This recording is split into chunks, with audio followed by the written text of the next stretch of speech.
What if I told you that in the world of cricket, even your joy can come with a price tag?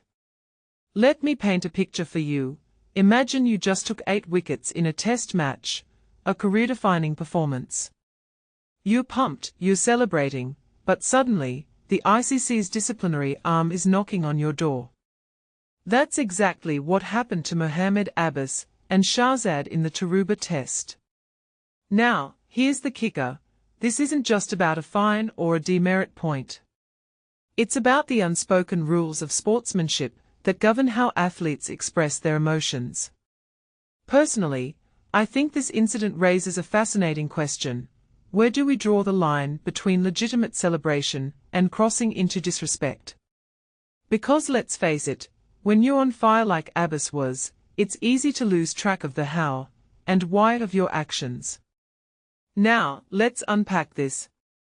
The ICC Code of Conduct isn't just a bureaucratic checklist, it's a cultural compass. Article 2.5, which both players violated, is about preventing actions that could provoke an aggressive reaction from a batter. But here's what's wild, this isn't the first time we've seen this.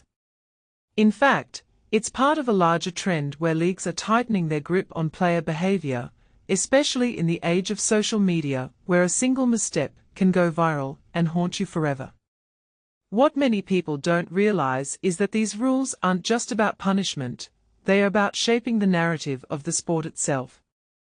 Are we trying to create more disciplined athletes, or are we simply policing the human element of competition?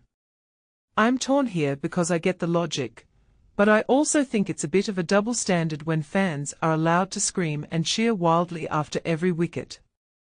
Let's talk about the numbers for a second. Abbas got a reprimand, Shahzad a 15% fine. Both accepted the sanctions without a fight. But here's the deeper insight. This is their first offense in 24 months. That's a window of time that's long enough to forget the last time you celebrated a dismissal too enthusiastically. It makes me wonder, how many players have slipped through the cracks because their infractions are spaced out just enough to avoid suspension? And what does that say about the system? It feels like a game of whack-a-mole, where the rules are constantly adjusting to catch the next offense before it becomes a pattern. From my perspective, this feels like a balancing act between accountability and the inherent passion that makes sports thrilling. If you take a step back and think about it, the ICC is trying to protect the integrity of the game, but at what cost to the player's humanity?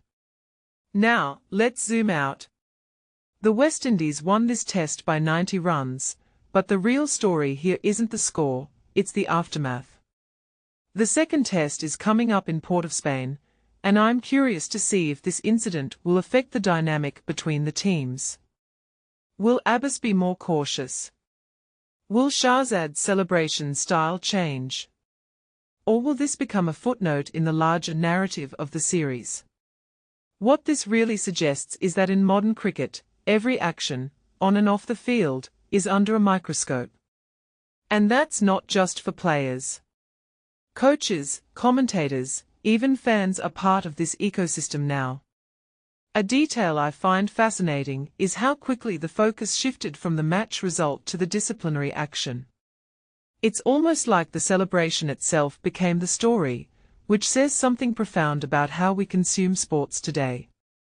We are not just here for the wins and losses anymore, we are here for the drama, the controversy, the human stories behind the stats.